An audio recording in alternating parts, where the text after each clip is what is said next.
wabarakatuh. Waalaikumsalam warahmatullahi wabarakatuh. Ya, alhamdulillah hari ini kita masih dapat berkumpul. Insya Allah semoga apa yang akan kita laksanakan pada kegiatan hari ini dapat bernilai ibadah, akan membawa sedikit ilmu bagi kita semua, terutama saya pribadi. Dan tak juga lupa salam dan salawat kita sampaikan kepada Nabi Muhammad SAW. Semoga kita senantiasa menjadi pengikut beliau hingga akhir hayat kita, dan insya Allah kelak di akhiratnya kita mendapat syafaat beliau atas izin Allah Subhanahu wa Ta'ala. Baik Bapak Ibu, hari ini saya akan melaksanakan aksi nyata dalam bentuk diseminasi budaya positif. Jadi diseminasi budaya positif. Nah, insya Allah kegiatan ini saya akan lakukan dalam 2 sesi, yaitu mungkin yang sesi pertama kiranya saya akan memaparkan materi tentang apa itu budaya positif dan anak turunan materi-materinya. Selanjutnya kita akan di sesi kedua kita akan melaksanakan diskusi.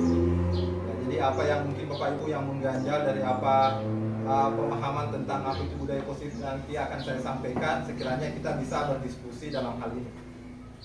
Jadi mohon kiranya mungkin dalam beberapa menit ke depan kita upayakan semoga ini kegiatan saya hari ini dapat berjalan dengan lancar insyaallah. Jadi baik Bapak Ibu, saya akan mulai untuk sesi pertama, yaitu memaparkan materi tentang budaya positif.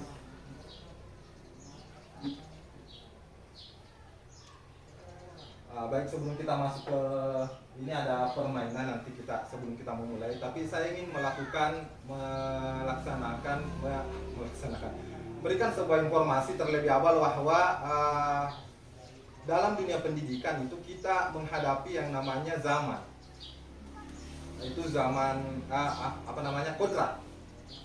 kodrat alam dan juga kodrat zaman. Jadi ada perbedaan mungkin ketika termasuk Bapak kepala sekolah mungkin dulunya mengajar secara seperti apa, karena pada saat itu ada zamannya yang memungkinkan kita mengajar sesuai dengan zaman pada saat itu, dan sekarang juga pun ada zamannya.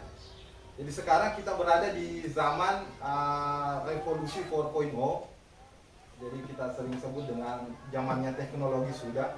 Jadi kemungkinan kita akan diarahkan ke arah teknologi, tapi di sisi lain kita juga dihadapkan dengan berbagai banyaknya teori yang bermunculan tentang bagaimana kita mendidik seorang anak.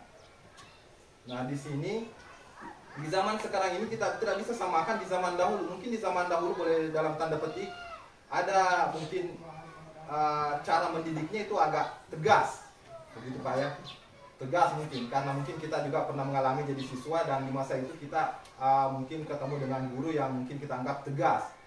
Dalam hal itu mungkin ada hukuman-hukuman dan seterusnya. Nah, di masa sekarang itu setelah berkembangnya beberapa macam teori dan seterusnya, ada perubahan, pergeseran tentang bagaimana cara kita mendidik anak-anak di zaman sekarang. Jadi zaman sekarang itu anak-anak kita didik di samping adanya undang-undang yang melindungi anak-anak itu sendiri, sehingga kita tidak dimungkinkan untuk melakukan mendidik anak-anak itu secara seperti yang dahulu yang dilakukan guru-guru kita terdahulu. Nah, sehingga itu muncullah beberapa teori yang bisa kita pakai dalam mendidik anak-anak pada zaman sekarang ini. Nah, nanti akan ada kaitannya dengan budaya positif yang akan kita lakukan di sekolah. Baik Bapak Ibu, seperti yang saya katakan bahwa adanya tuntunan zaman yang harus kita ikuti, sehingga kita harus sebagai guru harus memahami juga bahwa tuntunan kurikulum pun itu ada. Kurikulum itu dituntut kita untuk sekarang itu untuk istilahnya berorientasi pada murid. Jadi segala sesuatu yang kita lakukan sebagai guru itu adalah hanya untuk murid. Dalam pemikiran kritis oleh Ki Hajar Dewantara mengatakan bahwa guru itu diibaratkan seorang petani, dan anak didik kita itu, murid kita itu diibaratkan sebagai bibit yang akan kita tumbuhkan. Dimana ketika seorang petani menumbuhkan anggaplah bibit jagung dengan bibit padi, kita tidak mungkin mengharapkan bibit jagung ini menjadi sebuah padi nantinya. Jadi anak-anak itu membawa kriterianya masing-masing. Jadi kita tidak bisa paksakan bahwa anak-anak itu harus cerdas dalam hal ini, tapi ternyata mereka kodratnya yang diberikan oleh Yang Maha Kuasa tidak seperti itu. Jadi kita tidak mungkin memaksakan ikan untuk memanjat pohon, karena keahlian ikan itu untuk berenang, maka kita harus mempertebal bagaimana kodrat yang sudah mereka miliki, kita pertebal, kita perasa. Nah, sebagai itu, disitulah gunanya kita sebagai petani, bagaimana bisa menumbuhkan bibit jagung itu walaupun di dalam keadaan taruhlah kayak sekarang ini kemarau, bagaimana kita bisa mendatangkan air dan seterusnya, bagaimana kita bisa merawat ini tumbuh kembang daripada bibit yang akan kita tanam itu menjadi sebuah produksi yang berhasil. Begitu pula kita ibaratkan kembali ke anak-anak, bagaimana kita seorang guru bisa mendidik anak-anak itu sepenuh hati untuk menjadi anak yang berhasil nantinya, insya Allah. Jadi itu pengantar mungkin dari saya sebelum kita memulai apa itu tentang budaya positif. Nah, sebelum itu juga saya ingin menyampaikan bahwa segala upaya kita tentunya tidak bisa lepas ketika saya cuma sendiri. Jadi kita harus dalam hidup bersosial, di hidup kehidupan sosial, bahwa kita harus sadar bahwa kita memiliki lingkaran yang harus saling mendukung sesama lain. Antara lain mungkin ketika saya mungkin menerapkan budaya positif, Bapak Ibu juga mungkin menerapkan seperti yang serupa, itu memungkinkan kita untuk mendapatkan bibit unggul yang tadi, memproduksi bibit. Tapi ketika mungkin saya melakukan ini dan Bapak Ibu mungkin melakukan hal yang bukan berlainan, tapi mungkin pemahaman Bapak Ibu itu adalah sebuah hal yang bagus juga, nah itu akan ketika ada bertolak belakang, nah itu akan memunculkan semacam apalagi distorsi pada anak-anak kita nantinya. Tapi insya Allah kita akan seragam dalam hal ini, karena ini adalah bagaimana kita akan menuju kepada kurikulum merdeka. Artinya kita akan menuju kepada pelajaran yang berorientasi kepada peserta didik. Baik Bapak Ibu, di sini ada kegiatan. Saya ingin mengilustrasikan seperti ini. Ada si A dan si B. Jadi Bapak Ibu mungkin boleh berambil peran 1, 2, 3, 4, 5, 6. Laki-laki. Jadi mungkin Bapak kepala sekolah mungkin pemantau saja. Mungkin Pak Mono dengan Pak Andi, mungkin Ibu dengan A. Pak Mono misalnya mengambil peran A atau B. Jadi si A ini mengepalkan salah satu tangannya, si A. Ya, jadi Pak Mono si A, taruhlah Pak Andi si B nanti. Jadi Pak Andi nanti si B. Kalau di belakang Ibu Sri boleh si A, nanti Bu Kartini si B. Lalu kemudian Bu Septi si A dan Bu Nursanti si B. Nah si A sekarang yang sebagai A, jadi Bu Pak Mono, Bu Septi. Kau B, saya A ini. Tidak apa di sini satu mereka. Iya. Jadi si A ini tugasnya mengepalkan tangan. Nah, di kepalan tangan ini di kepalan tangan ini ada sesuatu hal yang sangat berharga yang Bapak Ibu ingin lindungi. Ya, jadi si A ini ada sesuatu yang berharga yang Bapak ingin Ibu lindungi dari sini. Jadi apa yang Bapak Ibu kepalkan tangan ini? Jadi ini sesuatu yang sangat berharga menurut Bapak Ibu. Boleh jadi itu adalah sebuah kenangan masa lalu mungkin dari Bapak Ibu atau apapun itu. Nah, rahasia, intinya rahasia. Nah, sekarang yang menjadi tantangannya si B. Nah, si B ini mencoba sekuat cara, apapun caranya untuk membuka tangan Bapak Ibu. Jadi ini kegiatannya kita lakukan selama singkat saja, mungkin 1 menit paling lama. Nah, jadi si B ini boleh melakukan apa saja, bebas dia. Mau ini boleh membujuk, boleh mungkin dengan cara membujuk, coba saya kasih uang kau 1 miliar, tapi buka itu tangan. Jadi itu haknya si B untuk melakukan sesuatu. Nah, jadi mungkin boleh Bapak Ibu disimulasikan kegiatan ini. Artinya supaya kita mendapatkan poin daripada apa yang akan kita dapatkan dari kegiatan kita ini. Ya, jadi B tugasnya untuk membuka tangan apapun caranya. Boleh dipaksa, silakan, tapi jangan menyakiti. Tapi boleh juga, Boleh disogok Pak. boleh silakan apapun caranya. Yang penting, Masa ini saya sepakat. ya, terserah. Nah, sekarang silakan Bapak Ibu melakukan kegiatan ini. Asalkan suami istri seru. Ya, silakan Bapak Ibu. Boleh Pak tukar Jo. Sudah dipasangkan Pak Mono, silakan. Oke, silakan. Dimulai dari sekarang. Boleh dipaksa, boleh tidak. Ada yang kata Kalau dipaksa tidak mau, kalau tidak Mana dipaksa. apa saya? Bukan boleh. Jangan. Tidak pakai. oh gini dia mau buka tangan gue.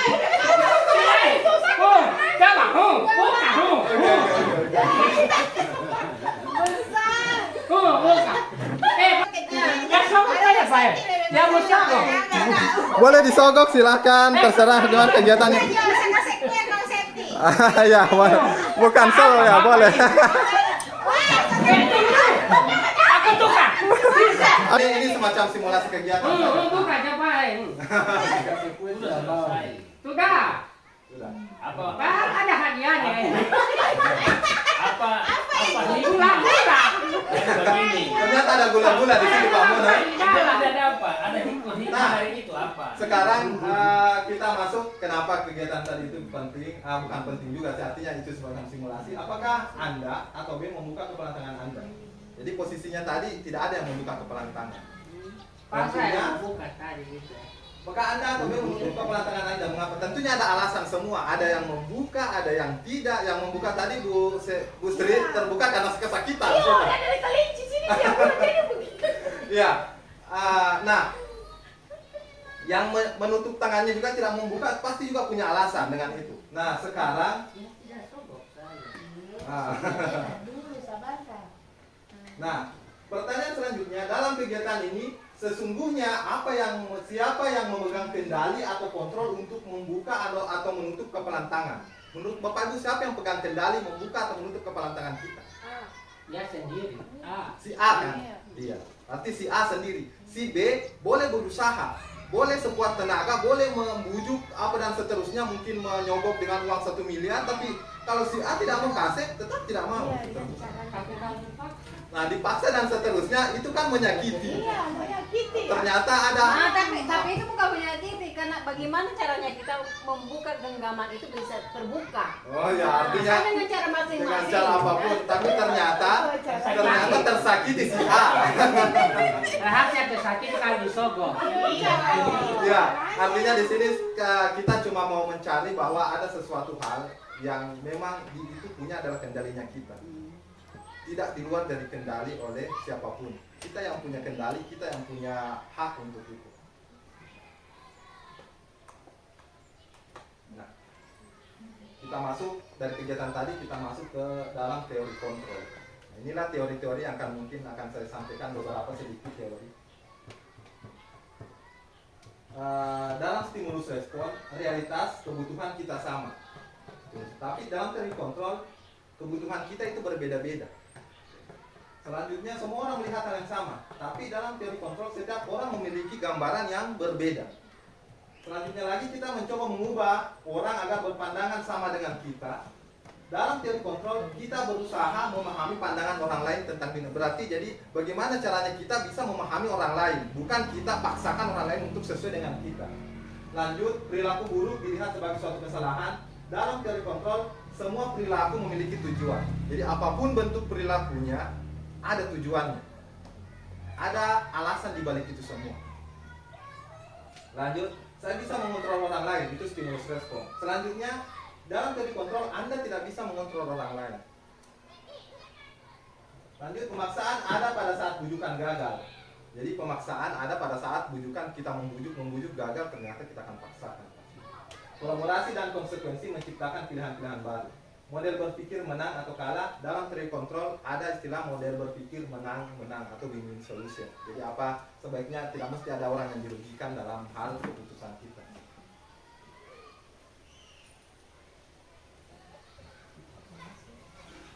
Nah, sebelum lanjut di sini, terkait dengan ini bahwa kita harus meyakini siswa punya kontrol sendiri dengan diri. Kita tidak bisa memaksakan seorang siswa untuk seterusnya, misalnya ada siswa yang bermasalah dengan kehadirannya, mungkin sering terlambat dan seterusnya. Ketika kita memaksakan dia, itu di luar daripada kita mengharuskan dia, tapi dia yang punya kontrol dengan dirinya. Secara tidak langsung kita tidak bisa merubah seseorang, anak-anak kita itu kalau kita paksakan. Karena itu harusnya datang dari dalam diri si anak itu sendiri. Nah, pertanyaan selanjutnya bagaimana kita memunculkan itu? Nah, ada pernyataan yang disampaikan oleh Ki Hajar Dewantara tentang apa itu merdeka. Jadi itulah mengapa dikatakan ini merdeka, karena itu adalah kemerdekaan oleh seorang anak. Nah, Ki Hajar Dewantara mengatakan merdeka itu adalah terbebas dari perintah, tapi cakap memerintah. Dalam artian cakap memerintah diri sendiri. Ketika orang tidak mau diperintah, tapi mereka harus secara tidak langsung harus memerintah dirinya sendiri. Kenapa? Karena perintah itu tidak bisa masuk secara langsung di otak manusia tanpa ada orang tersebut mengiyakan bahwa perintah itu boleh masuk, silahkan.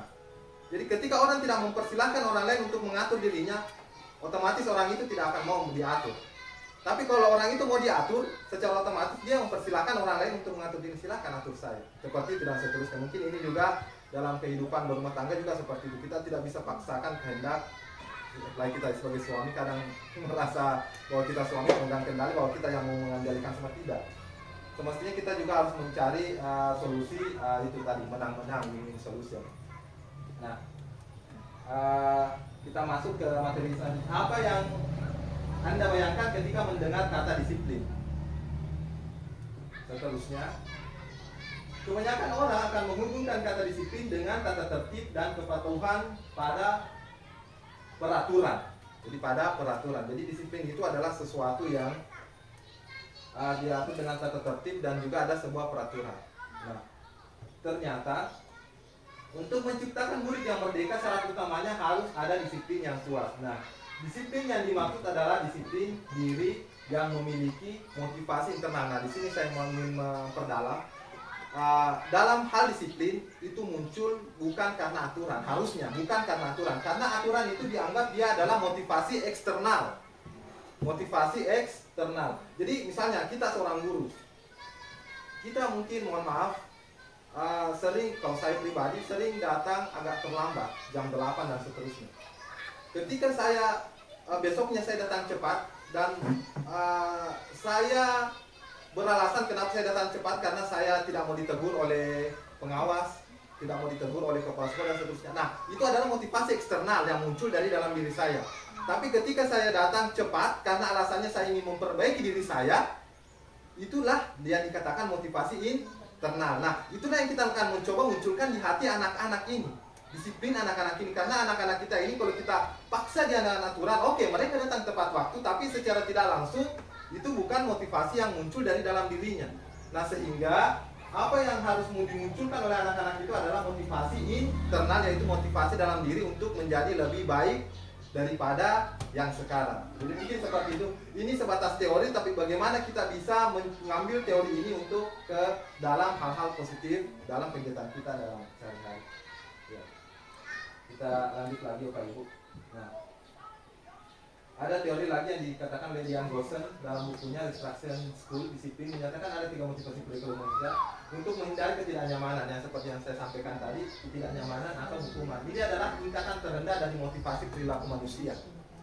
Biasanya orang yang motivasi perilaku untuk menghindari hukuman atau ketidaknyamanan akan bertanya, apa yang akan terjadi apabila saya tidak melakukannya? Apa yang akan terjadi apabila saya tidak melakukan? Nah, kebanyakan dari anak-anak saya melihat seperti itu. Apa yang terjadi kalau saya tidak potong rambut? Apa yang terjadi kalau saya tidak kerja tugas? Itu motivasi paling rendah sebenarnya.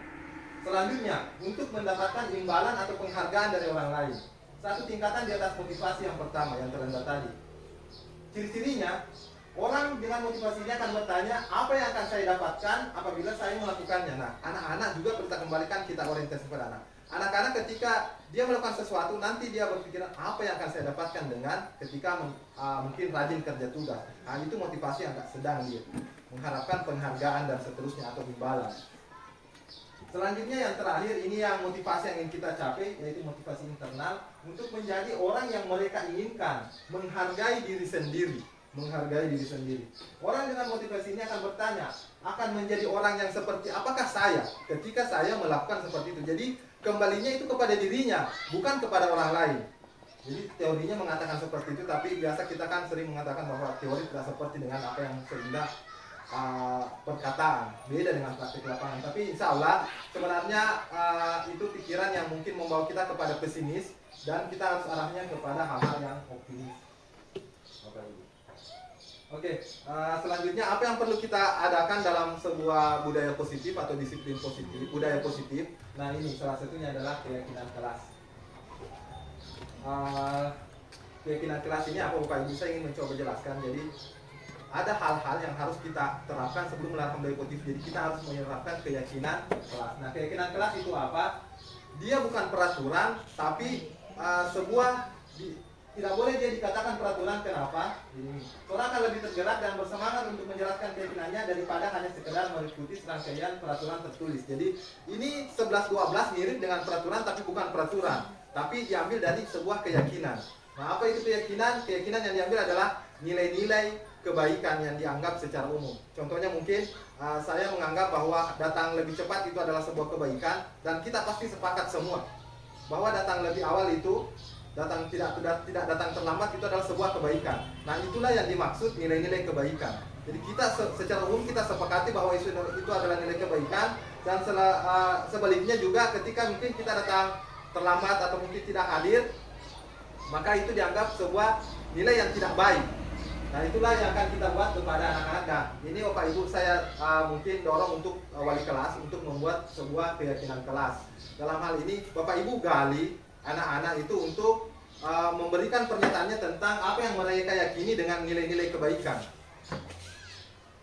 Seterusnya nanti ini kita bisa diskusikan lebih jauh lagi tentang bagaimana cara penerapan dari keyakinan kelas.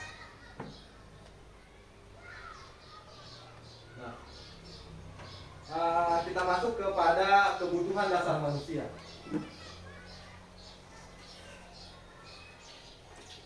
Jadi kebutuhan dasar manusia adalah seluruh tindakan manusia memiliki tujuan tertentu. Apa yang kita lakukan pasti ada tujuannya. Kenapa kita lakukan ini pasti ada tujuannya. Kenapa kita lakukan itu pasti ada tujuannya. Tidak ada orang yang lakukan asal melakukan saja. Kenapa? Karena pasti ada motivasi di belakang itu semua. Ada alasan di belakang itu semua. Nah, seperti itulah anak-anak Bapak Ibu. Mungkin dalam anak-anak kita ada yang sering memerintah temannya. Nah, di situ berarti alasannya itu mungkin dia di rumah mungkin tertekan. Di rumah mungkin dia tertekan sehingga di sekolah dia melampiaskan semua tekanan yang ada dapatkan di rumah sama teman-temannya, karena mungkin dia punya badan besar tapi di rumah dia tidak bisa apa-apa, mungkin dia ditekan dari orang tuanya, sehingga apa yang dia lakukan di sekolah berbanding terbalik dengan apa yang dia dapatkan di rumah atas dasar itu. Nah, kebutuhan dasar manusia itu terbagi 5. Yang pertama itu tentang survival, bertahan hidup. Semua orang pasti butuh bertahan hidup, artinya dalam hal ini makan, minum, dan seterusnya. Semua orang pasti butuh itu. Jadi kalau ada orang yang tidak terpenuhi itu, pasti dia akan melakukan sesuatu. Nah, mungkin sering kita melihat tontonan kejahatan-kejahatan. Salah satu yang menyebabkan mereka melakukan kejahatan adalah tidak terpenuhinya kebutuhan untuk bertahan hidup, sehingga itu yang memotivasi orang untuk melakukan bagaimana caranya saya bisa dapatkan ini untuk bertahan hidup. Seperti itu penjelasannya. Selanjut ada yang namanya kebutuhan dengan kasih sayang dan rasa diterima. Jadi ketika seseorang mungkin kurang rasa kasih sayangnya di rumah atau di sekelilingnya, maka dia akan mencoba mencari kasih sayang di tempat lain. Nah itulah yang menyebabkan salah satu kebutuhan dasar manusia. Selanjutnya kebutuhan dasar manusia yang lain adalah kebebasan. Semua manusia bebas.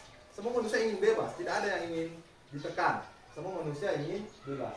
Jadi ketika anak-anak tidak mendapatkan kebebasan, maka dia akan mencari kebebasannya itu sendiri. Selanjutnya kesenangan. Semua anak-anak itu ingin senang. Semua manusia ingin punya kesenangan. Tidak ada yang tidak senang dengan kesenangan. Jadi semua pasti butuh kesenangan. Dan selanjutnya ada istilah penguasaan atau power. Nah, inilah hal-hal yang mendasari anak-anak melakukan, mungkin kita sampai katakan bahwa dia melakukan pelanggaran. Ada salah satu kebutuhan yang tidak terpenuhi dalam diri mereka. Secara teori ada 5 kebutuhan yang tidak terpenuhi. Salah satunya tidak terpenuhi, maka akan memicu sebuah pelanggaran dari anak itu. Jadi seperti itu Bapak Ibu. Mungkin penjelasan awalnya nanti kita diskusi lebih lanjut. Selanjutnya ada dikenal istilah 5 posisi kontrol. Nah, ini mungkin poin yang paling penting bagi kita semua sebagai guru. Guru itu memiliki poin 5 istilah posisi kontrol. Ini teori yang dikemukakan oleh Jan Gossen. Posisi pertama penghukum, posisi kedua pembuat rasa bersalah, posisi ketiga teman, posisi keempat pemantau, dan posisi kelima adalah manajer. Nah, ada 2 posisi yang harus kita hindari, yaitu penghukum dan pembuat rasa bersalah.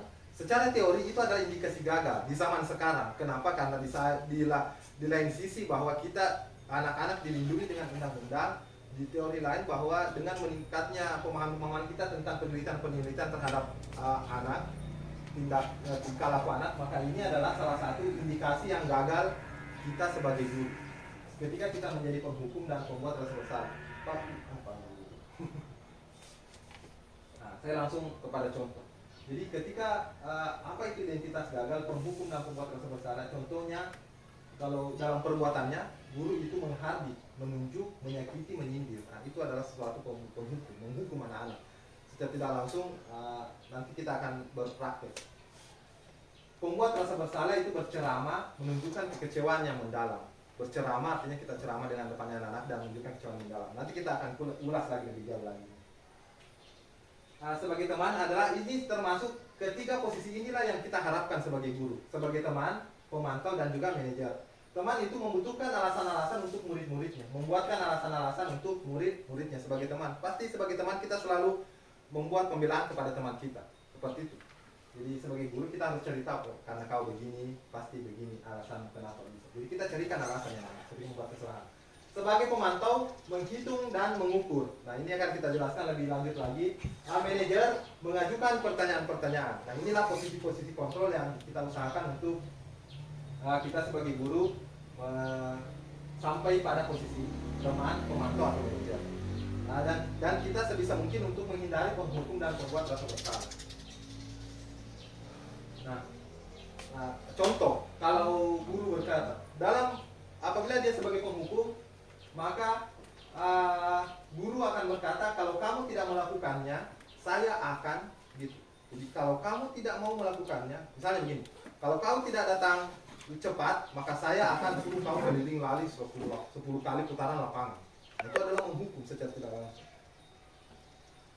Lanjut, itu penghukum. Penghukum sekiranya kita sudah tahu bagaimana itu menghukum dan seterusnya. Pembuat rasa bersalah. Nah, ini juga kadang saya dalam beberapa ketika saya mencoba merefleksi diri, saya itu termasuk guru penghukum dan pembuat rasa bersalah. Setelah saya baca teori ini, saya baru sadar, oh ternyata saya penghukum, saya pembuat rasa bersalah. Bagaimana indikasi guru yang membuat rasa bersalah? Mereka menyampaikan kepada anak-anak begini cerita, begini cara penyampaiannya. Nah, kamu tidak kasihan sama bapak, kamu tidak kasihan sama ibu. Kalau kau melanggar terus, kasihan bapak sama ibu, capek banget. Tiap hari menjelaskan itu. Itu secara tidak langsung kita telah membuat rasa bersalah kepada anak-anak. Anak-anak kan merasa. Jadi secara apa yang anak-anak lakukan pasti salah karena ini gampangnya begini. Kita merasa dikasihani oleh anak-anak. Nah, itu jangan sampai kita lakukan. Seperti, kasihan sama Pak Guru capek ini dari rumah ke sekolah menjelaskan ini baru kalian berribut di belakang. Itu pembuat rasa bersalah. Ketika kita mencoba meminta anak-anak untuk mengasihani kita, itu adalah salah satunya kita melakukan indikasi gagal kita sebagai guru. Kenapa? Karena kita mencoba anak-anak untuk mengasihani kita, padahal itu hal yang tidak boleh dilakukan. Nah, dalam teman, kata-katanya kurang lebih seperti ini. Lakukan demi Bapak Ibu. Lakukan demi Bapak Ibu. Nah, itu sebagai teman. Lakukan demi saya. Lakukan demi Pak Guru. Lakukan demi Ibu Guru. Nah, coba kamu rajin ke sekolah untuk Pak Guru, untuk wali kelasmu. Nah, itu juga sebenarnya itu sudah mengarah bagus, tapi bisa kita tingkatkan lagi ke pemantau. Nah, pemantau ini ada aturan. Nah, beda hukuman, beda aturan. Nah, ini mungkin yang terlewat dari saya. Jadi ada dua macam, ada penghukuman dan ada konsekuensi. Hukuman itu dari kita, tapi konsekuensi itu dari kesepakatan. Misalnya, ada siswa kita merobek buku temannya. Hukumannya kalau kita dari hukuman dari satu sisi. Jadi kalau kita dari gurunya, kenapa kau robekkan temanmu? Karena ini Pak Guru. Oke, lari keliling lapangan. hukuman itu. Tapi kalau konsekuensi, kenapa kamu robek bukunya temanmu? Dia berikan alasan, konsekuensinya ganti. Jadi itu adalah konsekuensi. Jadi beda hukuman dan beda konsekuensi. Jadi konsekuensi lebih kepada memberikan pelajaran kepada anak untuk menghargai hak orang lain. Jadi bagaimana konsekuensi itu bisa kembali kepada dirinya. Hukuman kan seperti tadi, suruh lari keliling lapangan, suruh hormat di depan bendera, dan ini yang selalu saya lakukan. Hormat, sujud, itu yang selalu saya lakukan. Ternyata setelah masuk kepada mempelajari, masuk ke guru penggerak dan seterusnya, mengalami pembelajaran, pendidikan dan seterusnya, ternyata ada hal-hal yang memang perlu kita hindari. Nah inilah yang hal-hal yang perlu kita hindari dan hal-hal yang perlu kita capai. Selanjutnya sebagai manajer, sebagai manajer inilah yang posisi yang paling ideal dalam seorang guru. Jadi manajer itu sebagaimana mungkin guru olahraga lebih paham ini, bagaimana menjadi coach, manajer, pelatih. Bukan dia yang bermain, tapi dia bisa mengarahkan. Dia bisa membuat seorang bermain dengan baik. Itulah guru sebenarnya. Dia sebagai manajer bagaimana bisa mendorong, mengarahkan seorang anak untuk bermain menjadi seorang pribadi yang lebih baik. Dalam artian dengan memberikan pertanyaan-pertanyaan yang apalagi pertanyaan-pertanyaan yang bisa menyadarkan dirinya. Contoh, kenapa kamu melakukan seperti itu? Apakah sesuai dengan keyakinan kita?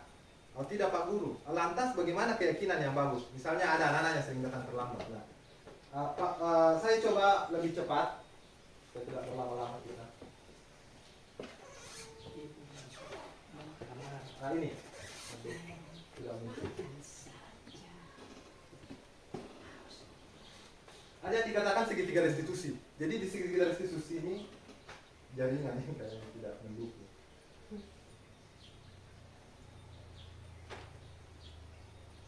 Di dalam segitiga restitusi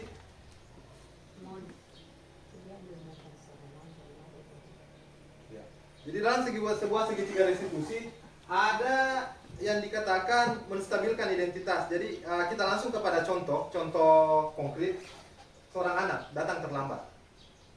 Kemudian kita lakukan segitiga restitusi sebagai manajer. Nah inilah yang posisi yang harus kita capai dalam menjadi seorang guru. Ada anak datang terlambat. Kita kenal dengan istilah kita restitusi dia. Dia datang, kita panggil, kenapa datang terlambat? Tanyanya pertama dulu itu.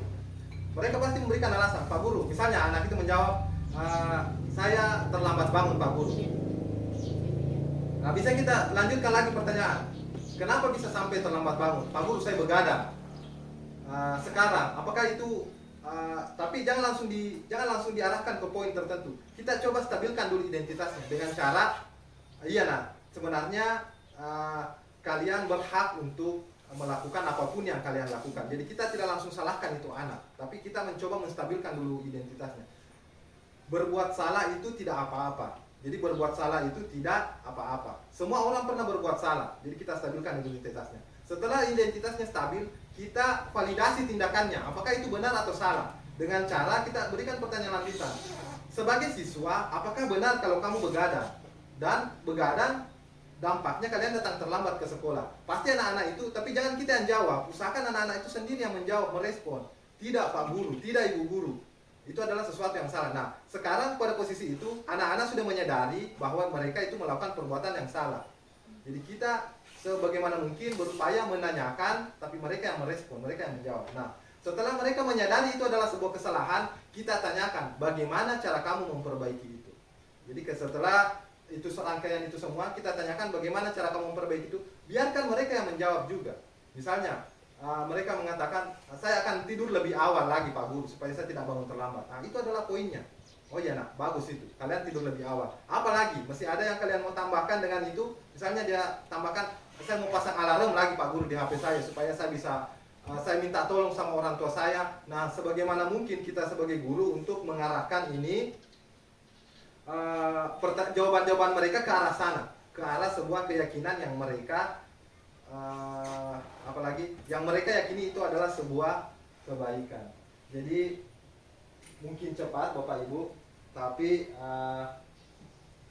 kita akan lanjutkan ke sesi kedua, yaitu kita akan mencoba berdiskusi dalam hal ini. Silakan Bapak Ibu menanyakan. Jadi kita akan masuk sesi kedua, bagaimana kita akan berdiskusi tentang budaya positif yang akan kita laksanakan di sekolah. Jadi sebagaimana yang saya sampaikan mungkin di awal bahwa budaya positif ini tidak mungkin saya lakukan sendiri, tapi kita harus lakukan secara bersama-sama. Dalam artian tidak mungkin juga ini bisa berlaku kalau kita tidak sebagai guru. Ada pepatah mengatakan apa, guru kencing berdiri, murid kencing berlari. Mungkin itu pepatah yang akan selamanya akan sampai kepada kita sampai selama kita jadi guru. Kenapa? Karena memang begitulah kenyataan. Guru dulu yang harus memberikan contoh, lalu kemudian kita bisa harapkan kepada siswa kita, murid kita. Mungkin itu saja yang ingin saya sampaikan, materi yang ingin saya sampaikan terkait tentang budaya positif. Selanjutnya kita akan masuk ke sesi 2, yaitu diskusi. Terima kasih Bapak Ibu Guru. Assalamualaikum warahmatullahi wabarakatuh. Waalaikumsalam.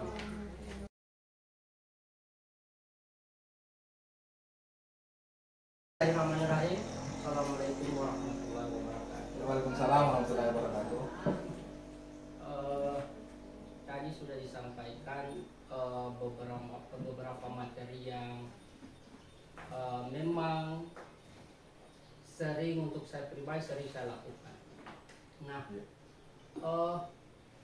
kira-kira seandainya seperti apa teori apa yang disampaikan tadi, jadi seluruhnya siswa yang merdeka tetapi gurunya yang tidak merdeka. Betul. Nah, itu masalahnya. Jadi kira-kira dengan kondisi, tidak usah bicara dengan sekolah lain, kita bercerita tentang sekolahnya kita. Nah, berbagai macam karakter siswa yang memang itu sulit kalau saya sih untuk teori, untuk 3 kategori itu, sedangkan yang 2 kategori yang tadi disampaikan itu sulit disampaikan, mereka terima, apalagi kita menerapkan 3 model tadi. Dan sepertinya ketiga model tadi itu kita sudah sampaikan, tetapi biasanya apalagi ceramah, kita antara teman dengan teman, yang muncul di pikirannya anak-anak untuk sementara bertatap muka seperti itu kadang bagus, tetapi kalau seandainya kita membelakangi mereka, mulut mulai ini untuk kita, balasan dari siswa untuk kita Sudah mulai begini dan lain-lain sebagainya. Jadi kira-kira yang tepatnya itu seperti apa kira-kira untuk mendidik mereka merubah dari yang tidak bagus menjadi bagus, seperti itu dari saya. Mungkin satu-satu dulu Pak ya, supaya kita lebih fokus. Jadi kita ini sesi diskusi, bukan sesi saling mendebat satu sama lain. Jadi kita berdiskusi dalam artian kita mencari solusi atas apa segala hal permasalahan kita, ya pastinya kita fokus di sekolah kita nggak usah masuk ke sekolah lain, karena kita punya juga masalah di sini belum selesai, kita mau masuk di sekolah lain. Tapi bolehlah kalaupun ada contoh di sekolah lain yang bisa kita pakai, terapkan di sekolah kita. Nah, terkait dengan pertanyaan yang Pak Sudarmo tanyakan tentang bagaimana langkah terbaik. Jadi menurut Pak Mono, teori tadi itu tidak bisa menggambarkan itu akan merubah anak-anak. Dalam artian ini saya sepakat juga. Teori itu sebatas teori. Prakteklah yang akan membuktikan apakah teori itu salah atau tidak. Nah, seperti ini. Layaknya tadi di awal saya sampaikan bahwa Ki Hajar Dewantara menyampaikan guru itu ibarat petani dan siswa itu ibarat tanaman yang akan kita tumbuhkan. Nah, kalau Bapak Ibu sebagai petani dan ada tanah yang ditumbuhkan, apakah Bapak Ibu dalam artian ini kan Pak Sudarmono tadi sempat menyinggung tentang apakah siswa, oke lah siswa merdeka tapi kita guru tidak merdeka. Nah, betul sekali Pak Mono Pak. Jadi saya pernah juga sempat mempertanyakan di pikiran saya seperti itu, guru tidak merdeka kalau karena kita yang terus cari apa lagi. Itulah guru harus berkorban. Setelah saya menemukan jawabannya, bukan saya menemukan jawabannya, tapi apa yang saya dapatkan, saya pikir itu adalah jawabannya, bahwa jawabannya adalah itu tadi, petani dan tumbuhan. Tumbuhan kita yang tumbuhkan. Tidak mungkin tumbuhan yang mengikuti kita. tidak mungkin tumbuhan ini mengikuti maunya petani. Tapi petani bagaimana mengikuti maunya tumbuhan. Tidak mungkin petani suka-suka saya mau siram kau atau tidak. Pokoknya kau harus tumbuh. Kan begitu. Artinya saya mencoba ilustrasikan ke arah sana. Supaya masuk poinnya. Jadi secara tidak langsung memang kita sebagai guru harus berkorban demi anak. Sebagaimana kita membesarkan anak kita, kita harus berkorban. Harga diri yang Iya, betul. Terus terang Bapak Ibu, mungkin Bapak Ibu sering berada di posisi itu, apalagi Bapak-bapak ini mungkin ada rasa gengsi ketika di depan umum mungkin menggendong anak dan seterusnya. Mungkin ada yang sebagian seperti itu. Dari antara kita tidak ada saya rasa. Tapi kita rela membuang gengsi kita untuk anak-anak kita. Banyak orang tua di luar sana yang rela melakukan apa saja yang penting anaknya makan. Seperti itu. Jadi siswa ini memang itulah anak kita, itulah tumbuhan kita yang harus kita hidupkan sebagaimana kita bisa memberikan dia pengalaman yang baik dengan itu semua. Jadi itu yang pertama. Jadi mungkin bahasanya kita tetap merdeka dengan kita menghargai anak didik kita.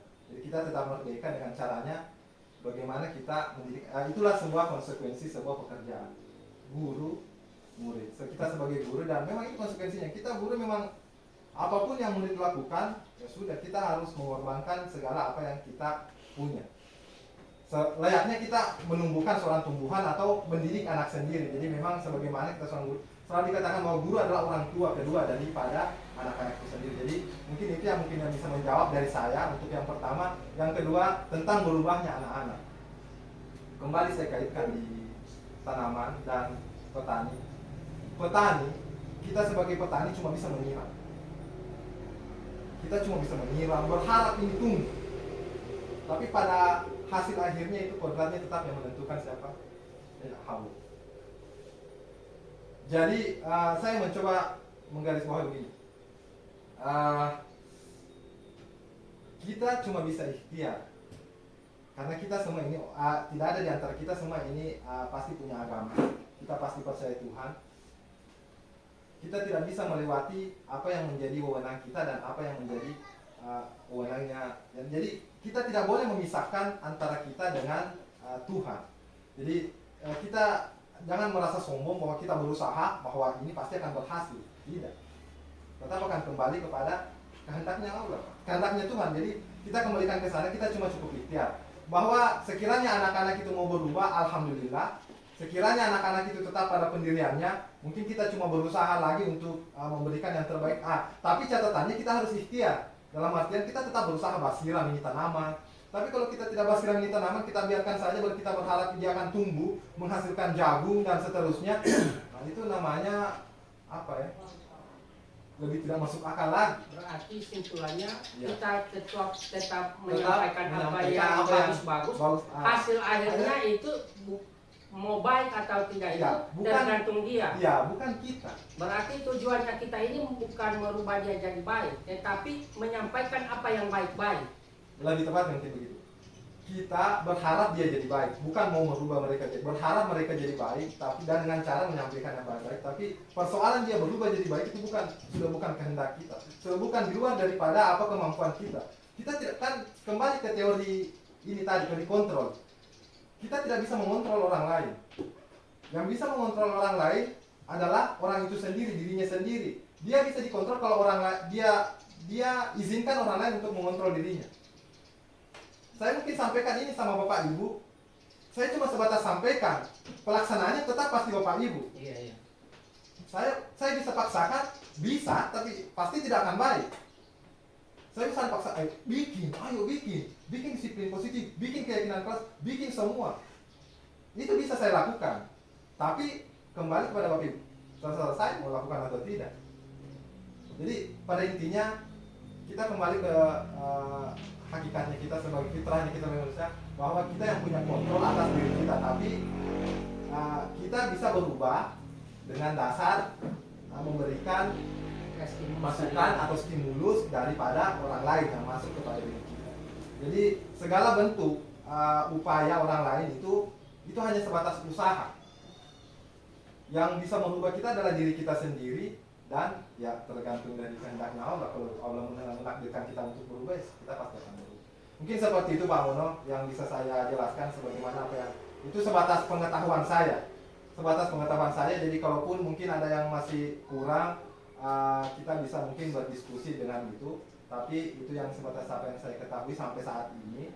Dan itu semoga bisa mewakili dari pertanyaan-pertanyaan yang diberikan. Mungkin Bapak Ibu selanjutnya ada yang ditanyakan, silakan sambil makan juga tidak apa-apa. Ada yang mau ditanyakan terkait budaya positif? Saya sedikit. Oh iya, Pak. Suatu kehormatan Pak Kepala Sekolah ini. Assalamualaikum warahmatullahi wabarakatuh. Waalaikumsalam warahmatullahi Terima wabarakatuh. kasih. Anak lahir itu sudah membawa jati diri, dan dalam jati diri dia akan melakukan satu perubahan. Ya. Terkait dengan teori kontrol, ini teori yang baru, di mana kita dulu zaman dulu punishmentnya lebih banyak kita laksanakan merubah diri mereka. Tetapi ini dengan merdeka belajar kita berikan kemerdekaan mereka untuk berpikir bisa berubah supaya lebih maju. Pertama, saya bukan persoalan sedikit, agak mungkin dan juga lagi berkaitan dikit karena kita memberikan merdeka belajar ini. Pertama, ini teori ini bagus sekali sekarang. Cuma maksud saya pemerintah itu, guru kan sudah ada. Ketika berbuat dulu kan tidak ada undang-undang namanya HAM, tidak ada undang-undang lain yang mengikat guru tidak bisa berbuat apa. Guru kan tidak bisa, tetapi pemerintah itu tidak melegalkan satu rambu-rambu kepada siswa. Ketika dia berbuat begini terhadap guru, harus ada rambu-rambu. Karena kalau kita sekolah membuat aturan tata tertib ini, ketika kita berlakukan itu, tetap dianggap penyalahan aturan. Karena pemerintah tidak memberikan rambu-rambu kepada siswa. Ketika melanggar ini, ada juga pasal-pasal yang mengikat dia. Nah, ini sehingga gap antara guru dengan siswa semakin jauh. Kenapa? Karena guru mau berbuat, ada undang-undang. Siswa mau berbuat, tidak ada yang melindungi guru. Bebas begitu Pak. Kebebasan. Nah ini sehingga kenapa selalu kita muncul lihat di TV, di mana di TikTok, di mana siswa menghardik guru, siswa melawan guru, malah ada yang saya lihat buka baju dia tantang gurunya. Karena ini harusnya dengan merdeka belajar ini, pemerintah juga itu harus membuatkan rambu-rambu kepada siswa untuk menjadi landasan bagi siswa untuk berbuat, yang menjadi landasan hukum kepada siswa, bukan hanya guru. Kenapa? Karena guru mau berbuat sekarang sudah gap. Undang-undang yang undang-undang ini juga melindungi siswa, sementara dia tidak diberikan rambu-rambu untuk bagaimana dia tidak berbuat. Nah, jadi saya ini bagus sekali sudah, karena dengan dulu dua kategori tadi itu hukuman dan lainnya itu memang berat sekali. Tapi sekarang saya bagus sekali dengan 3 kriteria tadi itu yang diberikan itu, yang kita merubah dari masa lalu tahun 70-an sampai 90-an itu, menghukum, membuat rasa bersalah ini kan sudah dirubah. Kita masuk pada 3 komponen ini. Harusnya 3 komponen ini pemerintah itu melalui dinas pendidikan membuat juga rambu-rambu kepada siswa untuk mengarahkan bagaimana nih pendidikannya ada sinergitas antara siswa dengan guru. Iya. Sebab kalau ini tidak dibuat, tetap akan muncul ini perlawanan siswa ketika kita berbuat, padahal tujuan kita ini harus yang baik. Ketika ini kita buat orang tua siswa sudah mengatakan ada HAM, ada apa? Nah, iya kan? Ada HAM. Nah, ini jadi saya mungkin bisa diajukan kalau mungkin ada program berikutnya, kita sebagai kepala sekolah atau sebagian dari semua guru ini sepakat ini bahwa harusnya ada rambu-rambu yang memantau pergerakan siswa atau tentang keadaan siswa. Dari 3 komponen ini sudah bagus. Oke, yang 2 itu tidak usah kita pakai karena membuat rasa bersalah siswa itu tidak akan berkembang siswa itu. Ya, tidak akan berkembang, tidak bisa. Ya kecuali siswa itu nekat. Tetapi dari dia merasa teman dengan guru, karena temannya tadi ada rambu-rambunya dengan guru bagaimana. Jangan teman, halo Pak Guru, nah itu kan berlebihan. teman itu adalah tetap dihargai sebagai seorang guru. Kita memantau pergerakannya, memantau, kita memanajer siswa ini tentu dari 20 siswa akan berbeda-beda karakternya. Inilah dibutuhkan kita untuk melatih diri mereka, untuk mengenal dirinya, untuk dia bisa maju supaya dia berkembang. Tidak selama ini menjadi yang mereka lihat kalau begini ini. Jadi saya cuma mungkin memberikan penguatan. Ini sudah bagus sekali 3 komponen ini, tapi dalam perkembangan siswa itu tentu kita perlu memantau bagaimana pergerakannya, bagaimana keadaannya, bagaimana dari rumah, bagaimana ini berbeda. Nah, apa yang nyatakan berbeda-beda terlambatnya karena mungkin dia urus orang tuanya dulu. Nah, ini yang harus kita pahami. Biasa kasihan ada orang tuanya sakit, mungkin karena orang tuanya masih sibuk mungkin adanya ini ya yang menjadi karena tidak langsung semata-mata kita menghukum dia kamu terlambat harus ini seperti itu. Jadi saya terima kasih, barangkali itu saja barangkali usulan saya agar ini di diskusi tertentu mungkin dari TGP ini bisa di penguatan untuk ke pemerintah bagaimana rambu-rambu untuk 3 komponen itu sehingga ada rambu-rambunya batasan siswa itu dengan guru bagaimana supaya tidak ada yang fenomena kita alami sekarang ini sudah guru melawan siswa, siswa melawan guru, sampai membacok guru gitu. membacok, ada yang dia buka baju SMA dia buka baju dia lawan gurunya. Nah, ini fenomena ini muncul karena rambu-rambu itu tidak ada yang mengatur siswa, yang diatur cuma guru terus yang menjadi sasaran ini. Itu barangkali. Terima kasih Pak. Ya baik, terima kasih Pak. Itu mungkin artinya diskusi kita pada hari ini bahwa banyaknya fenomena-fenomena yang terjadi dengan kelakuan apalagi dengan istimewakannya siswa ini sehingga mereka Terlalu manja. apalagi semena-mena, Iya. semena-mena suka baskonya karena mereka dilindungi dalam artian itu ada hukum dan seterusnya, sedangkan guru tidak ada mendapatkan perlindungan maka mereka terkadang tapi betul Pak, betul karena ada, tapi dari sekian ribu cuma ada 1, 2, 3 sekian ribu 1, 2, 3 jadi Tapi begini, dari 1, 2, 3 berbahaya. ini akan berbahaya, akan merembes karena ini kan media sosial sudah makin maju. Jadi saya nanya mereka Sebagai contoh kan, satu contoh dulu, satu contoh guru melaksanakan yang baik menyuruh anaknya sholat terus anak itu tidak sholat dimarahi oleh guru yang disalahkan. Betul ada kejadian Ada yang kejadian tuh. Guru sekarang dihukum itu karena sekarang ada hukuman tuntutan 6 tahun kemudian membayar denda 50 juta cuma karena pengaruh anak itu tidak sholat dia pukul di tangan ini saja.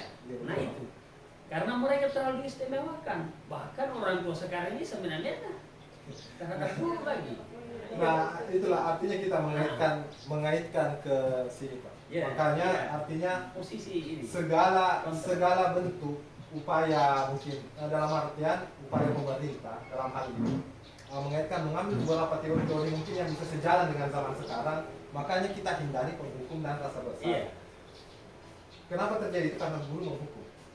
Artinya kita tidak menyalahkan guru menghukum karena kita tidak tahu kondisi emosional pada saat itu seorang guru ketika menyuruh seorang siswa mungkin mereka kurang aja dan seterusnya, jadi otomatis terpancing emosinya, manusia juga kan pasti baku pukul. Nah itu sudah masuk dalam bentuk ranah hukum, makanya kita upayakan sedemikian rupa kita berusaha untuk tidak masuk di ranah itu karena kita sudah berada pada zaman yang memang sudah apalagi menghendaki bahwa anak-anak itu dilindungi. Sampai-sampai ada undang-undang perlindungan anak. Makanya mereka ketika dia di bawah umur, mereka terbebas dari jeratan-jeratan hukum walaupun apapun yang mereka lakukan. Nah, sepertinya ini memang mungkin menjadi perdebatan di antara kita. Bukan semacam apa ya? Ada kesenjangan memang Pak yang Bapak bilang ada Antara guru sedemikian rupa. Nah, tapi kalau saya kembalikan ketika kita coba diskusi dan terkait hal ini, kalau kita hindari kedua ini, misalnya kita tidak akan terlibat dengan persoalan ini. Tapi satu hal, terkadang kita menghindari, tapi begini, Terkadang kita menghindari penghukum dan pemotor bersalah, tapi kita sudah acuh tak acuh, terserah aja. Kamu mau apa? Iya, kalau itu Nah, sebenarnya itu kondisi yang lebih parah lagi daripada seorang guru. Kalau guru sudah mulai acuh tak acuh kepada seorang siswa, jadi sama halnya dia membiarkan tanamannya saja. Tidak mungkin ada petani yang membiarkan tanamannya. saya itu satu contoh toh yang kita miliki sekarang, penghukum termasuk penghukum. Tapi dia ini laksanakan dalam hal kebaikan, ini juga tugas orang tua. Mana? Oh, iya. Ketika kita menyuruh sholat, terus anak tidak melaksanakan sholat, saya tidak terjadi ya, Pak Andi di SMP 1 di Pasaprin, itu anak tidak sholat. Jam 12 dia main bola di halaman, tendang bola. Selesai sholat Pasaprin panggil, dia tendang pantai, kamu dia tendang main, kamu cuma main bola apa? Dia melapor orang tua. Kalau setengah mati saya evakuasi dia keberatan. Padahal Pasaprin ini tidak sulit, tapi dia bawa bermain, kami dia bilang seperti orang main, tapi dia merasa keberatan dan tidak ada bekas apapun cuma di sini dia tendang kamu cuma main-main orang masuk sholat apa. Padahal Pasaprin dia yang bawa bercanda. Nah, dia keberatan. Kalau keberatan sudah pasti. Nah ini yang masalahnya. Tetap guru itu bisa suatu saat dia jadi penghukum. Kenapa? Contoh, dia pukul tangannya karena mungkin di luar sudah sholat kamu ini tidak mau sholat. Iya kan? Tapi ya ini orang tua harus mengerti. Ini tugas saya sebenarnya juga ini. Ini yang tidak dimengerti orang tua menjadi tugasnya utamanya justru guru yang dia hukum. Padahal tujuannya untuk siapa? Untuk mereka juga ini. Nah ini sebenarnya kita menghindari namanya menghukum pembuat rasa bersalah. Tapi guru ini harus ada batasannya. Dia hukumannya diberikan guru itu seperti apa? Kalau sudah sampai memar, sampai berdarah, itulah semua itu harus diberlakukan. Tapi kalau hanya memukul kamu kalau tidak sholat. Nah, ini fenomena yang terjadi karena orang tua sekarang sudah namanya undang-undang perlindungan anak. HAM ini dia sudah pakai yang tidak membatasi sehingga gap antara siswa dengan izin. Makanya mungkin mudah-mudahan dalam pertemuan mungkin pakar perempuan berikutnya dengan teman-teman dengan mungkin dari CGP dari yang membawa materinya ini menjadi perdebatan, pasti ini menjadi perdebatan karena guru ini kalau dia tinggalkan itu sepenuhnya Pak sudah terserah kamu mau pintar kalau tidak ya saya rasakan karena fungsi guru kan semuanya mendidik dan mengajar. Sekarang kita tinggal mengajar, mendidik sudah tidak. Kenapa? Karena undang-undang ini mengajar. Makasih. Iya Pak. Menarik sebenarnya Pak. Tapi memang ada mungkin yang terluput dari saya sampai yang saya tadi. Kita harus mengenal memang dalam lingkungan warga sekolah. Budaya positif ini tidak akan tercipta secara utuh kalau warga sekolah tidak sepenuhnya warga sekolah terlibat. Warga sekolah ini siapa? Salah satunya adalah orang tua. Budaya positif ini kita harus jelaskan juga sama orang tua. Ya. Supaya apa? Karena ya artinya kita harus sadari bahwa anak-anak di sekolah cuma berapa jam. Seterusnya di rumah. Ketika orang tua juga tidak ada melakukan pengawasan dan seterusnya, maka itu tidak akan terjadi keseimbangan. Karena sekolah cuma 8 jam, selebihnya paling lama 8 jam, selebihnya 16 jam itu di rumah. Tidak seimbang sekali Pak. Ketika di sekolah kita terapkan budaya positif, tapi di rumah mereka terkontaminasi, bukan terkontaminasi, artinya budaya-budaya itu hilang. Sebenarnya bagaimana kita bisa menjalin kerjasama sesama warga sekolah agar supaya budaya ini bisa tercipta. Budaya positif ini kita bisa budayakan sebagaimana budaya luhur kita. Budaya luhur kita itu pasti saling menghargai satu sama lain dan seterusnya. Jadi mungkin itu salah satu yang Bapak sampaikan dan betul itu adalah apalagi fakta yang terjadi di lapangan bahwa tidak adanya dukungan orang tua. Saya bisa menarik kesimpulan bahwa di sini peran orang tua yang sangat kurang. Karena ketika orang tua mengambil perannya juga, otomatis kelakuan anaknya ini bisa diredam sampai mengajak guru berkelahi, tapi tidak. Sebagian besar yang mungkin yang seperti itu malah mendukung anaknya. Nah itu yang kejadian mungkin seperti itu. Kenapa? Karena pendidikan yang dia dapat si anak ini lebih besar pendidikan di rumah. Nah, kenapa ketika si orang tua mendukung anaknya? Kenapa? Karena pendidikan sudah model seperti itu pasti didukung anaknya karena anaknya memang sudah dididik secara itu. Nah, ketika anaknya bermasalah, orang tuanya juga di belakang mendukung anaknya. Oh tidak, anak saya begini atau itu. Nah itulah mungkin perlunya kita membentuk sebuah forum pembicaraan dengan harusnya bukan cuma diadakan 1 kali 1 tahun ketemu dengan orang tua, berkali-kali ada kesempatan kumpul lagi cerita, ada kesempatan kumpul lagi tuh membahas ini anak-anak. Sebagaimana kita kembali lagi, kita harus tumbuhkan ini anak-anak sebagai anak-anak yang bermutu. Kasihan kalau mereka keluar daripada rel, sehingga kedepannya mereka akan ya tidak jelas arahnya kemana. Jadi saya kira mungkin itu yang, atau masih ada mungkin kita mendiskusikan. Masih ada waktu. Boleh kalau masih Iya. Ada contoh kemarin. Iya. Salah satu siswa itu dinasehati. Ya. Oh, pada saat dinasehati kita mengambil posisi kontrol untuk pembuatan rasa bersalah. Pembuatan rasa bersalah, tiba-tiba seperti apa yang saya sampaikan tadi, tiba-tiba gurunya menengok sedikit, ternyata bibirnya mulai bermain, mengejek guru. Nah, satu ketika juga dijadikan sebagai teman. Nah, Pak Hairul kemarin dia posisi dia ajak sebagai teman siswa. Nah, kan sebagai teman dan saya juga biasanya posisi sebagai teman. Satu ketika di luar, karena kita memposisikan sebagai teman, bahkan di luar dia anggap sebagai teman.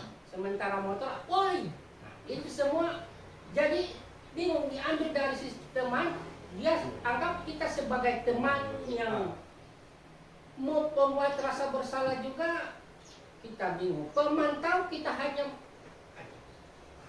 Soalnya begini Pak, teman betul seperti itu fakta. Saya juga sering fakta. Karena saya juga salah satu sering mengajak anak-anak bercanda kayak sebagai teman. Nah ketika di luar angkat tangan tadi. Nah ternyata teman di sini bukan secara real, tapi secara pendekatan. Artinya begini, kita bisa memasuk pada sebuah frekuensi ketika kita menyamakan frekuensi. Jadi posisinya itu anak-anak itu kan pasti banyak bermain dan seterusnya. Nah kita mencoba masuk di wilayah itu, bukan dalam artian memang kita harus sedekat itu. Jadi mungkin ketika saya juga pertama betul-betul dekat seperti itu, tapi ternyata bukan itunya esensi teman itu yang dimaksud, tapi lebih kepada frekuensi. Artinya begini, ketika kita mencoba mengkomunikasikan sesuatu, kalau kita tidak sefrekuensi susah itu. Jadi kita mencoba masuk kepada frekuensinya anak-anak. Kenapa? Karena kalau kita pakai mungkin bahasa tinggi itu orang tidak akan mengerti. Tapi kalau kita masuk kepada frekuensinya yang bermain dan seterusnya, bercanda dan seterusnya, mungkin dalam hal biologi, ketika kita berbicara dengan yang fakta-fakta, mereka senang berbicara karena sudah masuk di frekuensinya. Nah, di tahap itulah kita bisa masuk sebenarnya. Maksudnya posisinya sebagai teman, bukan dalam artian kita berteman dalam. Nah, agar supaya menghindari yang seperti itu. Nah, setelah saya juga dapatkan seperti itu, saya mencoba mengambil jarak dalam artian bukan mengambil jarak bagaimana. Saya coba mengambil sedikit langkah supaya tidak dianggap sebagai teman seperti teman akrab, tapi lebih kepada masuk kepada frekuensi si anak itu, maksudnya temannya, bukan dalam artian.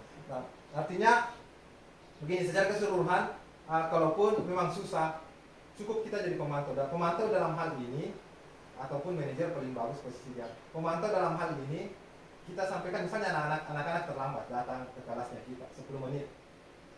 Pemantau dalam hal ini, kalau kita mengambil posisi pemantau, otomatis anak ini kita harus tahan, tidak boleh beristirahat, harus kerjakan tugas selama 10 menit yang tertinggal.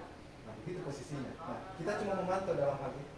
Itu maksudnya posisi pemantau. Jadi, posisi pemantau ini cuma mengambil konsekuensi dari apa yang mereka lakukan. Contoh, anak-anak merobek, misalnya berkelahi. Tahulah, anak-anak kan mungkin tidak berkelahi. Ada berkelahi, lepas kancing bajunya tiga misalnya. Nah, konsekuensinya kan kita tidak boleh secara posisi kontrol kita tidak boleh melakukan penghukum, tidak bersalah. Tapi kalau kita mengambil posisi pemantau, kita sampaikan, nah bagaimana cara memperbaiki keadaan ini sekarang. Paling dia bilang, Pak Guru, saya mau ganti pakaian ini. Bagaimana caranya? Saya jahit. Coba jahit sekarang. Nah, di situ posisinya kita memantau si anak itu untuk menjahit supaya dia tidak kemana-mana. Nah itu maksudnya pemantau di sini. Jadi kita sebagai saja, apalagi memantau anak ini melaksanakan konsekuensi yang telah dia lakukan. Merobek buku, jadi kita lihat apakah dia belikan buku baru atau tidak. Kita pantau dari situ. Itu saja. Ada Bapak Ibu lagi? Sedikit tambahan. Artinya bagus ini. Si sebagai teman sejalan yang Mas Darmo, mudah-mudahan kan banyak kasus sekarang teman ini dalam artian bukan keseharian, bukan secara umum, teman dalam satu persoalan, dalam satu masalah, dalam satu kasus. Terkadang anak-anak punya satu kasus, dia tidak mau mengungkap apa masalahnya. Kalau kita tidak mendekatkan diri kita sebagai temannya pada saat itu. Satu contoh tadi apa yang pengantar perkahan. Kalau ini sangat rahasia, apapun kita lakukan, kalau kita tidak dekatkan sebagai teman dengan kepala tangan, dia tidak mau buka itu masalahnya. Persoalan, jadi teman ini sebatas di mana kita mendapatkan satu apa yang biasa sama frekuensi ya.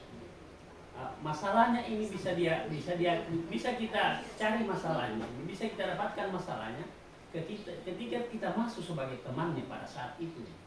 Bukan jangan kita mungkin teman secara luas sampai di luar, tapi teman pada satu masalah, pada satu kasus, sehingga apa yang dia sembunyikan selama ini bisa terbuka seperti itu tadi. Kita harapkan dia buka sendiri. Jangan kita paksakan. Kalau memang itu dia pertahankan apapun biar patah jarinya, dia tidak mau. Iya. Tetapi kita harap teman masuk di sini adalah bagaimana dia tahu dirinya itu ketika kita dekatkan sebagai teman, maka dia tahu oh ada gula-gula di tangannya disembunyikan. Seperti itu. Jadi teman ini dalam artian apa yang disampaikan tadi dalam ini adalah teman pada saat bagaimana kita mengetahui apa permasalahan siswa, kenapa dia terlambat. Ya, ada masalah mungkin. Jelas dia kalau diperintah orang tuanya, tapi dia tidak mau buka itu. Tapi kalau kita dekat secara detail dengan dia, kita masuk dalam satu frekuensi dengan dia, mungkin seperti itu. Makasih. Itu penguatan dari Bapak bahwa terkadang posisi teman itu diperlukan. Iya. Begitu Pak ya. Posisi teman itu diperlukan sebagaimana ketika kita ingin mencari tahu apa yang melatar belakangnya anak itu sehingga melakukan seperti itu. Jadi iya Pak, luar biasa sekali. Artinya diskusi kita ini bisa berkembang bukan cuma di forum ini, bukan cuma pada saat hari ini, bisa kita kembangkan nanti di lain waktu kapanpun. Bapak Ibu, ketika kita ingin berbincang-bincang, artinya kita bisa sharing tentang bagaimana kita memperbaiki tumbuh kembang anak. Jadi sekali lagi mungkin penguatan bahwa anak-anak itu anak-anak itu membawa kodratnya masing-masing. Kita cuma menebalkan. Terkadang mereka sudah punya sifat itu, taruhlah mungkin anak-anak sebagian sudah punya rasa sopan santun, tapi sudah mulai tersamar-samarkan karena lingkungannya mereka terbawa kepada lingkungan yang jauh. Disitulah peran kita sebagai guru untuk menebalkan kembali ini sikap ini. Karena saya rasa semua orang tidak mungkin dikodratkan jahat. Semua orang punya sisi baik. Penjahat sekalipun, pembunuh sekalipun itu pasti ada sisi baiknya. Bagaimana bisa kita munculkan, menebalkan sifat-sifat baik ini dan kita tenggelamkan ini, samarkan ini sifat-sifat yang hama-hama ini. Kalau dia di tumbuhan, kita hilangkan itu hama dengan cara apa? Kita cari pestisida kah, apakah, artinya segala macam. Apalagi kita di sini sebagian besar bertani. Saya kira ilmu-ilmu tani itu bisa kita terapkan di sekolah sebenarnya. Dalam artian kita ambil hubungannya bahwa kalau menghilangkan sebuah hama, kita harus pakai cara pestisida ini. Menghilangkan hama tikus, kita pakai cara ini. Jadi jangan menghilangkan hama dengan satu alat yang sama, kan tidak mungkin. Jadi begitu pula anak-anak. Kelakuan anak-anak itu harus dihilangkan dan kita harus cari tahu apa obatnya. Obatnya itu kita harus cari tahu dan seterusnya. Artinya kita masih bisa berpanjang lebar berdiskusi terkait tentang budaya positif. Intinya kita harus kolaborasi dalam hal ini dengan seluruh aspek warga sekolah. Dalam hal ini orang tua, komite, pihak desa sekalipun juga bisa kita panggil, dan juga terutama kita sebagai guru. Terakhir, segala bentuk upaya kita itu tidak akan berhasil tanpa kita sebagai guru sebagai contohnya. Jadi kita sebagai guru harus mengambil jalan depan di depan untuk memberikan contoh teladan yang baik. Sekian Bapak Ibu, semoga apa yang kita laksanakan, bukan saya secara pribadi, tapi apa yang kita lakukan pada hari ini, terkhusus saya secara pribadi dapat memberikan manfaat kepada anak didik kita ke depannya, supaya kita bisa menjadi guru pendidik yang lebih baik lagi. Sekian dan terima kasih. Assalamualaikum warahmatullahi wabarakatuh. Waalaikumsalam.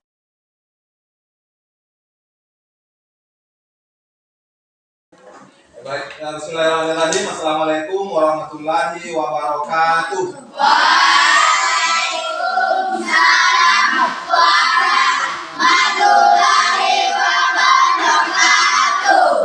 Oke, baik anak-anak sekalian, seperti biasa kita bertemu lagi untuk dalam rangka belajar. Tapi untuk pertemuan kali ini Pak Guru ingin melakukan sebuah kegiatan, yaitu kita akan menyepakati sebuah keyakinan kelas.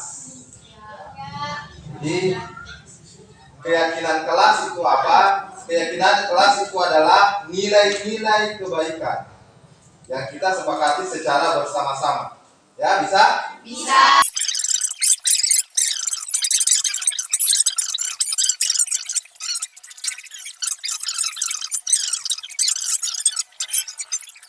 Siapa yang mau mengutarakan pendapatnya tentang nilai-nilai kebaikan?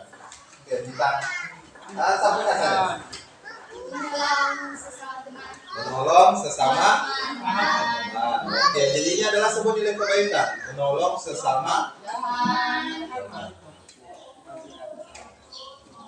Lalu tuliskan, nanti kita akan diskusikan lebih dalam. Lanjut. Yang ketiga, siapa lagi? Dan laki-lakinya boleh. Mana lagi laki-laki? Perempuannya dulu. Apa nih nilai kebaikan yang kalian yakini? Bahwa itu adalah sebuah kebaikan. Secara umum saja. Banyak. Ini baru dua. Yang kalian anggap sebuah kebaikan. Oke, laki-laki apa? Ada? Paden? Mau bicara Paden? Oke, Arman, mungkin Arman, silakan. Apa Arman? Apa Arman? Nilai kebaikan yang menurut kamu itu adalah sebuah kebaikan. Apa Arman?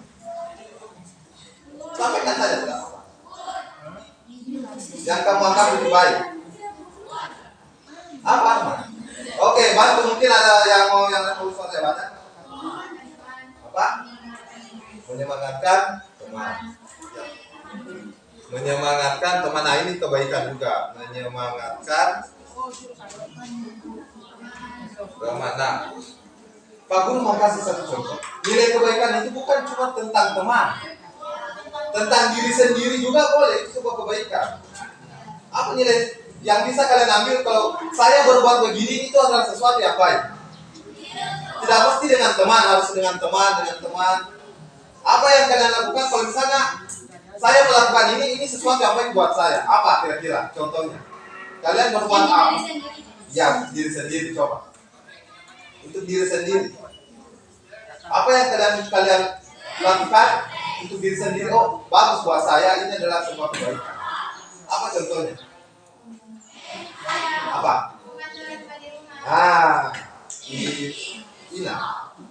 Ina mengatakan membantu orang tua di rumah. Oke, kamu tulis ya. Nah, itu adalah sebuah nilai kebaikan, membantu orang tua.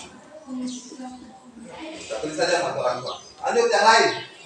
Yang kalian anggap sebuah nilai kebaikan. Apa? Jadi apa? Menghargai ini. Menghormati guru. Ada dari Pak Del adalah menghormati Guru.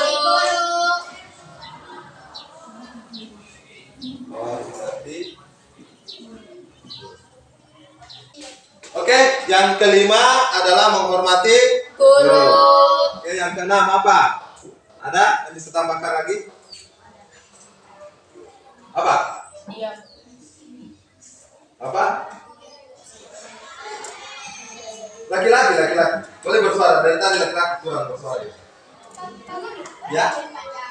Tidak apa-apa, mau panjang bagaimana terserah. Nah, Ina. Tidak ribut. Tidak ribut. Satu Tidak ribut saat guru sedang berbicara. Berbicara. Boleh panjang lah, tidak masalah.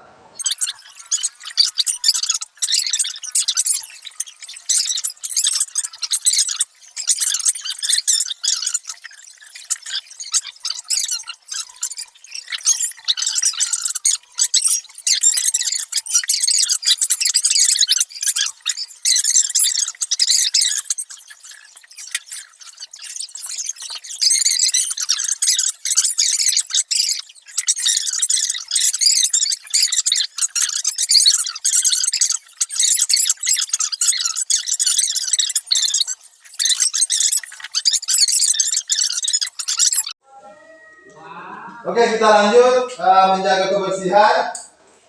Selanjutnya Sopan santun. sopan Santun. Oke, itu kita tulis sudah tepat. Sopan. Sopan santun. Jadi poin keempat adalah sopan Santun. santun. Lanjut yang ke-9 apa? Percaya diri. Ini poin kelima, yaitu yang harus kita yakini adalah percaya Diri.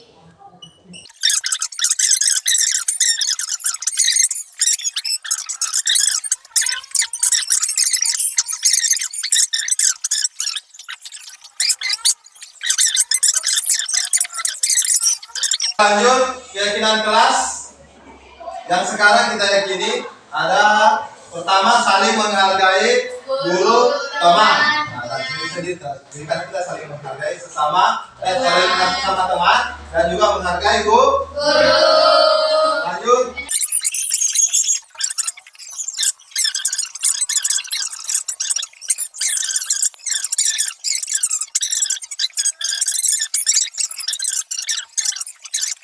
Yang ini yang kalian buat hari ini bukan cuma hari ini dilaksanakan, tapi untuk seterusnya.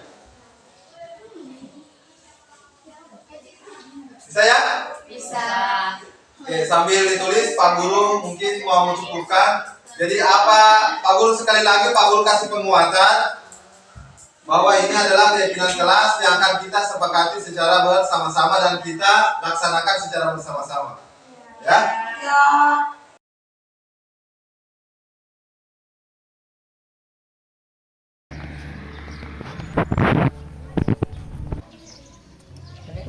Waalaikumsalam. Waalaikumsalam. Waalaikumsalam. Waalaikumsalam. Waalaikumsalam.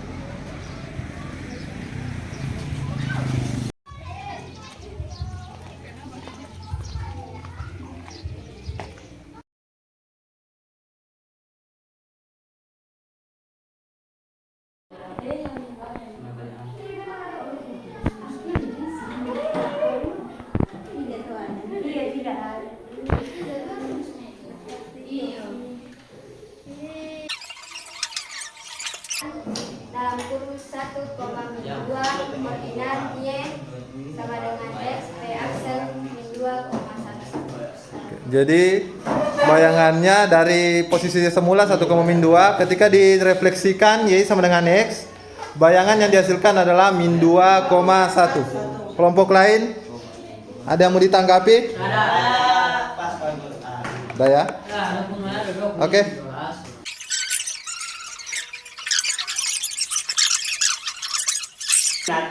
Bayangannya sumbu X adalah B akses dalam kurung 1,2. Kenapa 1,2? Karena min ketemu min jadi positif. Ya.